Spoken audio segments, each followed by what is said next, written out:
pessoas, eu declaro aberta esta sessão da Academia Sergipana de Letras, que tem a finalidade semanal da nossa sessão plenária, e que hoje se abre um espaço especial para a conferência do professor Josué da Silva Melo, da Academia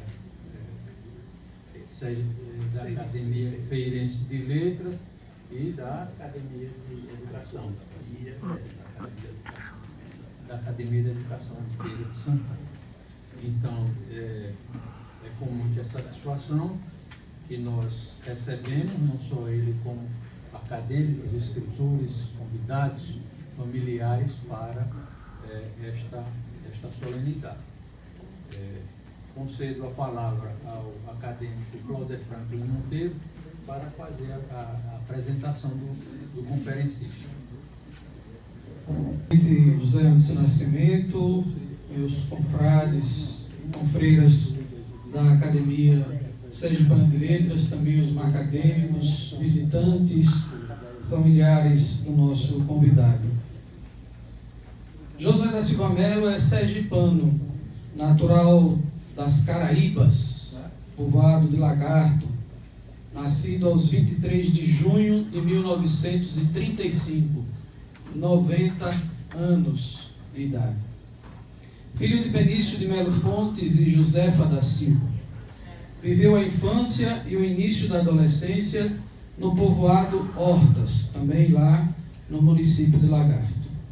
Foi estudante do grupo escolar Silvio Romero, da terceira turma daquela instituição, tendo como professor e diretor Dr. Joãozinho Damasceno.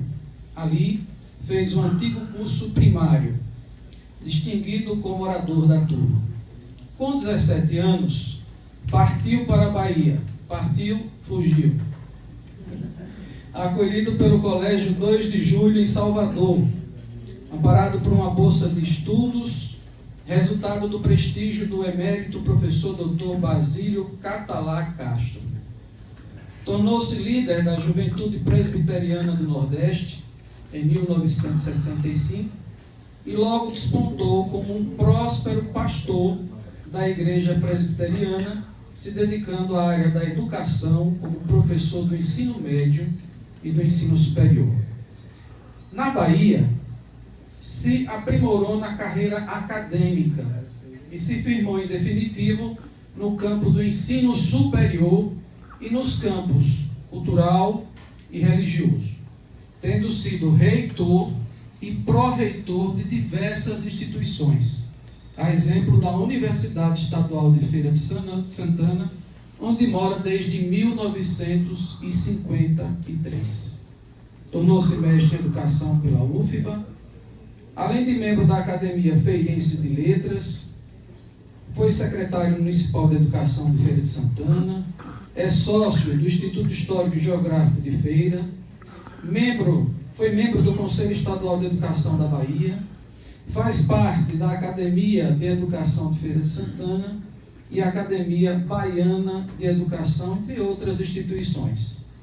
Josué da Silva Melo fundou, participou ativamente e presidiu diversas instituições, a saber, Fundação 2 de Julho, Igreja Presbiteriana Unida de Feira de Santana, a Escola Sim, a Escola Erasmo Braga, também em Feira, e a Escola Josué da Silva Melo, na cidade de Governador Mangabeira.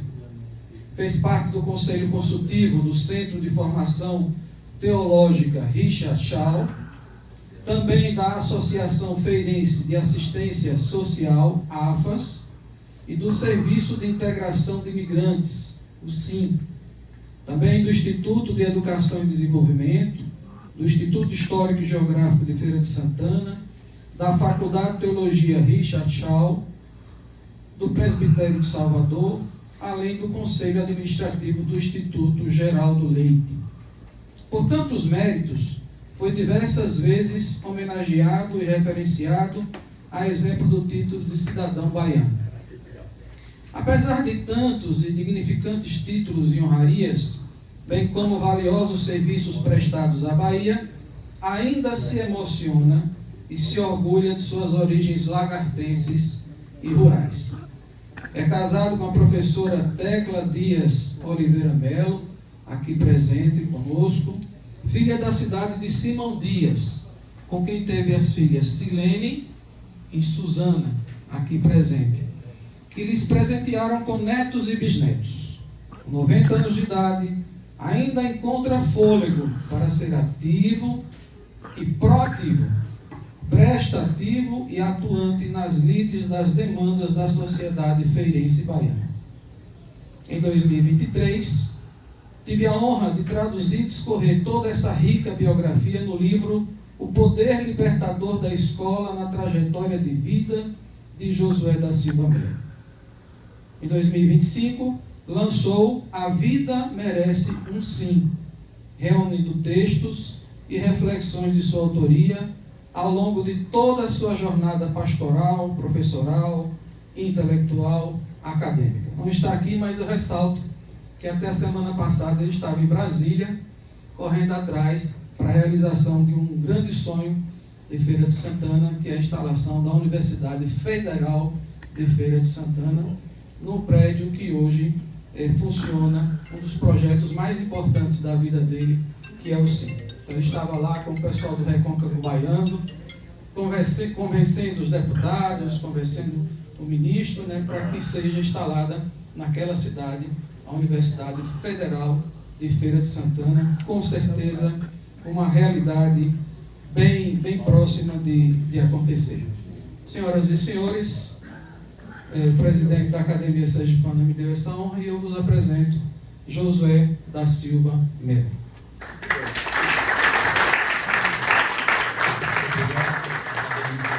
Que a sessão está sendo transmitida pelo Instagram da Academia Sergipana de Letras. Os convites recebidos para a comunicação será realizada amanhã, dia 30, às 10 horas, como parte das celebrações do centenário de nascimento da acadêmica Maria Lígia Madureira Pina. Eu estarei falando no Memorial de Sergipe, professor Gilberto Uchoa, na Orla de Atalaia, sobre a contribuição de Lígia Pina para o desenvolvimento cultural de Sergipe. Também amanhã, no dia 30, às 19 horas, estará sendo celebrados os 10 anos da Academia de Letras de Aracaju, no auditório do Ateneu Sergipe. Aplausos para o aniversariante do dia, que hoje não está presente. Está festejando o aniversário, o nosso confrade José Geraldo Dantas Bezerra. E pesar pelo falecimento do historiador Paulo Nascimento. Também aniversariante hoje, então, expedito também. Merece os nossos aplausos.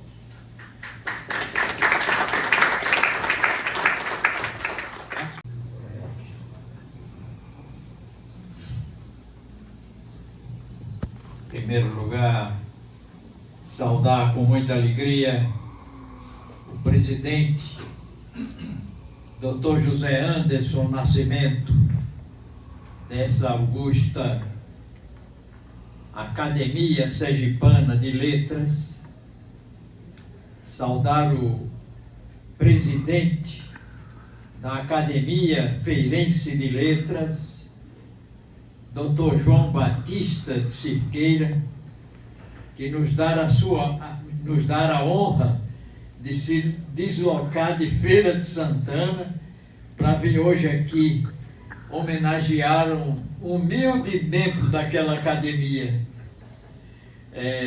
Saudar a integrante dessa mesa, Jane Guimarães, o professor doutor Cláudio Franco Monteiro, que nos deu a honra de pesquisar a história de nossa vida e escrever um livro sobre o poder libertador da escola na trajetória de vida de Josué da Silva Melo. Já está esgotado, mas reservei um exemplar para deixar aqui na biblioteca da Academia Sergipana de Letras. Saudar confrades e confreiras dessa academia, saudar os amigos que aqui estão, escritores. Vejo aqui o José Bezerra, que vem de Salvador, carregado de livros. É um escritor que tem uma produção extraordinária. E onde ele anda é assim, ó, carregado de livro. Precisa até andar com um reboque. Vem acompanhado do seu filho, Mário Bezerra. Agradeço muito porque eles estão representando também o doutor Benjamin Batista, que é o presidente da Academia de Cultura da Bahia, que também desejava estar aqui hoje, mas foi acometido de uma virose e não pôde vir.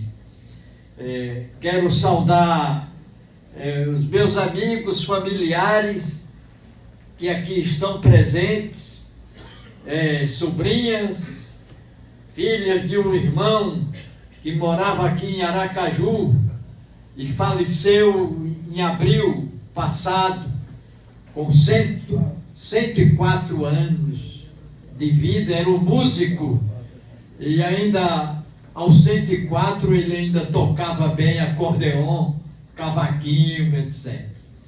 E as filhas estão aqui representando. Quero saudar os sobrinhos que vieram de Lagarto, doutora Jocicleide, com seu marido Júnior, o ex-vereador, diz que não existe esse negócio de ex, né? Quem é vereador é sempre vereador, Joselmo Fontes, e a família que me acompanha. Minha professora sempre, né? Que é a minha esposa, a professora Tecla Melo, a filha caçula, Suzana Melo, e o seu esposo, que é um filho, Frederico Copelo.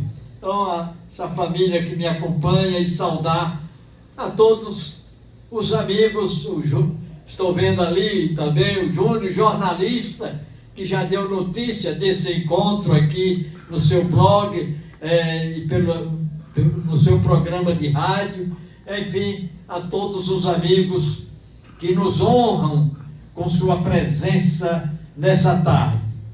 Confrades e confreiras da quase centenária Academia Sergipana de Letras e meus amigos, percorro o dicionário e encontro duas palavras que traduzem os sentimentos do momento.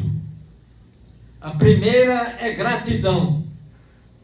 Gratidão ao presidente, Dr. José Anderson, e a todos que compõem a Academia Sergipana de Letras, pelo convite honroso para estar hoje aqui, fazer essa saudação que ele chamou de conferência. Eu prefiro chamar de uma breve saudação. E pelo acolhimento dos confrades e das confreiras, por ensejar essa oportunidade que acontece em torno do tema A Vida Merece um Sim, que é o título do livro que nós lançamos há poucos dias, em comemoração aos 90 anos de idade. e que eu desejo oferecer a todos os nossos amigos e irmãos sergipanos nessa tarde. Agradecer ao doutor, escritor Cláudio Franklin Monteiro, não só por ser meu biógrafo, mas também por ensejar, por intermediar esse encontro nessa tarde. E agradecer a presença aqui do meu dinâmico presidente da Academia Ferense de Letras, que está também se preparando para comemorar o seu cinquentenário. Tem a metade do tempo da Academia Sergipana de Letras, mas ele está dinamizando a academia, tornando-a um instrumento a serviço da cultura, da transformação da nossa sociedade e do desenvolvimento de Feira e daquela região. Então agradeço muito sua presença aqui. E é um momento que também é de muita honra estar hoje aqui na Academia Sergipana de Letras. Agradeço muito isso, sinto-me honrado, extremamente honrado, com o convite do professor José Anderson, e sinto-me igualmente honrado em ser sergipano.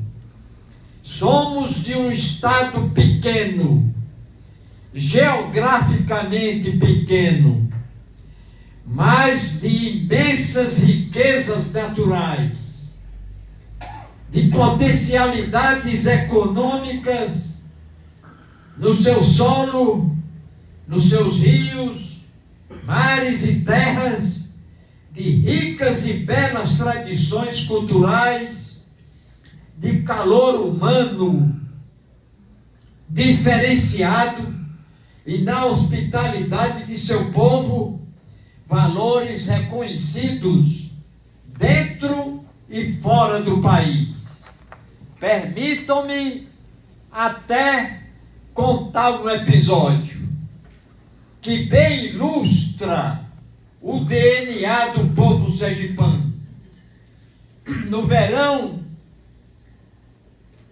de 1994, um poeta e intelectual ferense, Dr. Dival Pitombo, diretor de cultura e de vida universitária, quando tive a honra de ocupar o cargo de reitor da Universidade Estadual de Feira de Santana, veio passar uma parte de suas férias aqui em Aracaju. Andando pelas ruas tranquilas e arborizadas da cidade, passando pela rua da frente, hoje Avenida Ito do Prado, parece que é assim, não é isso? Ouviu de uma das casas com a janela aberta uma música, e era uma música de João Sebastião Bach, a música de sua preferência. Então ele para em frente daquela casa e fica ali parado ouvindo a música. De repente a dona da casa aparece na janela e vê aquele homem parado em frente de sua casa. Meu Deus, o que é isso? O que será que esse homem está sentindo? Não se move, parado, se impacientou, abriu a porta e disse: senhor, eu posso lhe ajudar em alguma coisa? O senhor está sentindo alguma coisa? E ele disse: não, eu estou aqui parado ouvindo essa música. Ela disse: ah, não seja por isso. Então entre aqui e vamos ouvir mais músicas. Era um casal que tinha um acervo magnífico de música clássica. Aí dizia ele, ficou a tarde inteira ouvindo música, conversando. De repente o casal convida para ele deixar o hotel e se hospedar com eles. Você veja que coisa. Nunca viu se visto. Ele baiano, casal aqui sergipano, e de repente convida para ele deixar o hotel e vir se hospedar com ele. Ele não aceitou esse agrado, mas aceitou o almoço com o casal no dia seguinte. E aí desenvolveram uma amizade forte, saudável, que durou até que eles estivessem vivos. Assim é o povo sergipano. Solidariedade, confiança absoluta. Fato concreto que ele contava isso nas reuniões para exaltar as qualidades, as virtudes, a solidariedade do povo hospitaleiro, povo sergipano. Sinto-me honrado em ser sergipano e em ser sergipano de Lagarto, oriundo do chão sertanejo, do universo rural, ainda do tempo dos coronéis. De Sergipe, carrego na minha história o orgulho. De Lagarto, o carinho e o cheiro do berço. Do berço que me deu régua e compasso, que me ensinou o valor do canto do galo, da torre da igreja da piedade, despertando os lagartenses, desde a madrugada, para o trabalho duro da roça, e que me fez descobrir o caminho da escola que me libertou, como registra o escritor lagartense Cláudio Franklin Monteiro, confrade integrante dessa academia. Condição que também me colocou na estrada que me levou à Bahia. A Bahia para estudar. A Bahia, segundo José de Alencar, é a Atenas brasileira. Quando apresentou Castro Alves a Machado de Assis, diz: eu estou lhe apresentando um cérebro que saiu das entranhas da Atenas brasileira. Lá, fugi para lá, fugi de casa para a Bahia, para estudar. E lá encontrei abrigo, encontrei o colégio, encontrei a faculdade, e lá desenvolvi minha formação acadêmica. E depois, voltar para Sergipe eu gostaria muito, mas eu disse: eu tenho que ser grato à Bahia, porque a Bahia me abriu as portas para o estudo. E lá escolhi Feira de Santana para morar. E aí já vai mais de 60 anos vivendo em Feira de Santana.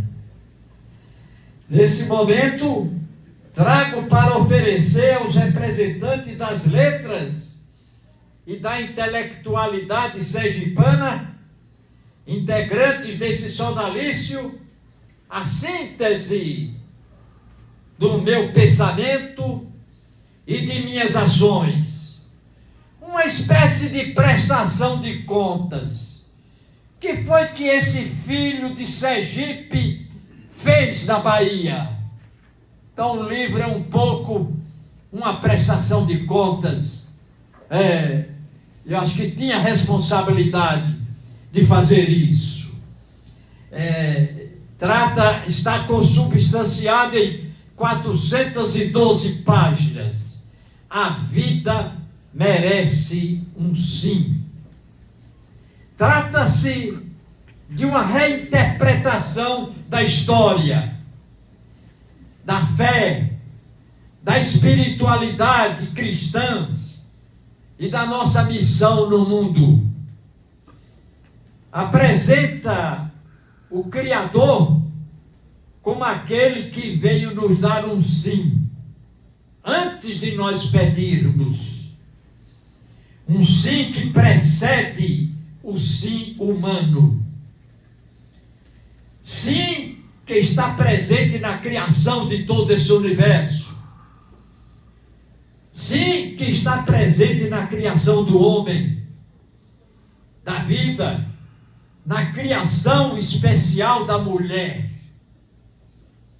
Da mulher que foi criada como parceira para formar com o homem uma só pessoa, carne da mesma carne, osso dos mesmos ossos, e juntos, homem e mulher, feitos com o propósito de participar da construção da vida e do universo.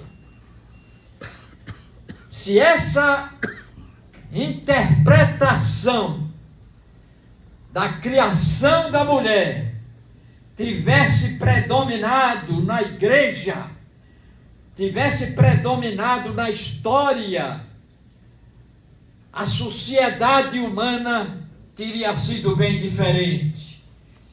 Nós não teríamos os preconceitos que ainda hoje existem contra a mulher, porque a tradição que prevaleceu foi a daquela que a mulher foi feita de uma costela de Adão para ser ajudadora do homem, ajudadora de Adão. Quando a reinterpretação que está na raiz do hebraico é outra, é que Deus a fez talvez até de forma mais especial. Se quiserem recordar um pouco o texto, diz que Deus criou o mundo, criou Adão, e depois de algum tempo foi visitar Adão. Chegou lá e encontrou, chama, e Adão não responde. Ele está inteiramente envergonhado, adoentado, desequilibrado, e não tem condição de se levantar. E Deus, o Criador, percebendo o problema dele, que era o problema da solidão, então resolveu criar a mulher. Aplicou-lhe o sono e fez a mulher, mas fez uma obra de arte, fez uma criação especial. E depois, quando vai oferecer essa mulher a Adão, quando ele chega aqui e vê, diz: agora sim, o homem que estava morto, o homem que não respondeu a Deus, o homem que estava lá deprimido, agora ele dá um grito: agora sim. E Deus diz: foi feita osso dos mesmos ossos, carne da mesma carne, para que sejam os dois uma só pessoa. Numa matemática que só pode ser divina, em que 1 mais 1 é igual a 1. Os dois viverão como uma só pessoa. E veio depois o Jesus Cristo e diz: olha, não separe aquilo que Deus ajuntou. Não é isso? Então, essa é a interpretação. Se essa interpretação tivesse prevalecido na igreja desde os seus inícios até hoje, nós não teríamos esse preconceito contra a mulher, que infelizmente ainda existe até os dias de hoje, trazendo tanta miséria, tanta injustiça na nossa sociedade. E esse Deus que é sim, que cria a vida, que nos dá um sim à nossa existência, é o mesmo Deus que nos convoca para formarmos uma corrente do sim. Todos nós temos que ser sim para o outro e um sim para Deus. Então essa é um pouco a linha doutrinária, teológica que sigo nesse livro. Dizer sim não é só assumir atitudes individuais, mas é um ato coletivo, muito coletivo. Por isso, Deus, que é coletivo, né? É Pai, Filho e Espírito Santo, convoca os homens para fazerem parte dessa corrente. E precisamos nos juntar, porque dar sim não é fácil. Dizer não é fácil, mas dar um sim ao outro é coisa muito difícil. Precisamos de estarmos juntos, nos fortalecermos para podermos ser um sim realmente para o outro. Quando os confrades e confreiras se juntam em academia para desenvolver o mistério da convivência fraterna, quando cada um no seu labor diário busca contribuir para o bem da família, para o bem da humanidade, para as transformações da sociedade, com o desenvolvimento de seu estado, de sua cidade e do seu país, estão dando um grande sim a Deus e ao próximo. Quando escrevemos uma poesia ou produzimos um texto que ilumina caminhos, quando fazemos uma reportagem de verdade, falando a verdade, orientando bem as pessoas, nós estamos dando um sim a Deus e ao nosso próximo e à sociedade. Enquanto nós estamos lutando para desenvolver a inteligência humana e lutando para que essa inteligência, através do que fazemos, do que escrevemos, do que nós produzimos, prevaleça, nós estamos dando um sim a Deus.